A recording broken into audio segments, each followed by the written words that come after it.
اعوذ باللہ من الشیطان الرجیم بسم اللہ الرحمن الرحیم۔ ابتدا رب جلیل کے بابرکت نام سے جو دلوں کے بھید جانتا ہے۔ ناظرین گرامی، میں ہوں ارشد قریشی اور پروگرام لے کر حاضر ہیں۔ میرے مطابق آج بھی اس میں ہم کل ہونے والے ملک میں عام انتخابات کے حوالے سے گفتگو کریں گے کہ کیا صورتحال ہے، اور کل شب 12 بجے جو انتخابات کی سرگرمیاں ختم ہو گئیں قوانین کے مطابق، اور الحمدللہ ایک ناخوشگوار واقعات کے علاوہ ملک میں فی الحال اللہ کا کرم ہے، سب امن و امان ہے۔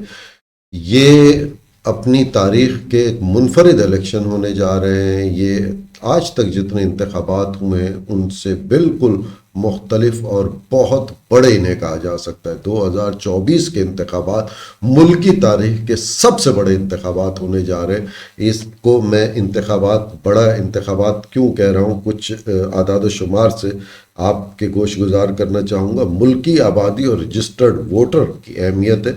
اس وقت جو مردم شماری کے بعد حلقہ بندیاں ہوئی ہیں اور نیا جو مردم شماری کا ریکارڈ آیا ہے، اس کے مطابق دنیا کا 5واں سب سے زیادہ آبادی والا ملک پاکستان ہے، جو کل اپنے اگلے وزیر اعظم کا انتخاب کرنے جا رہا ہے۔ پاکستان کی کل آبادی اس وقت 24,28,28,000 سے زائد ہے۔ الیکشن کمیشن آف پاکستان کے مطابق ان انتخابات میں 12,85,00,000 سے زائد رجسٹرڈ ووٹر انتخابی عمل کا حصہ بن رہے ہیں۔ یہ دنیا میں 5ویں سب سے زیادہ رجسٹرڈ ووٹرز کی تعداد ہے۔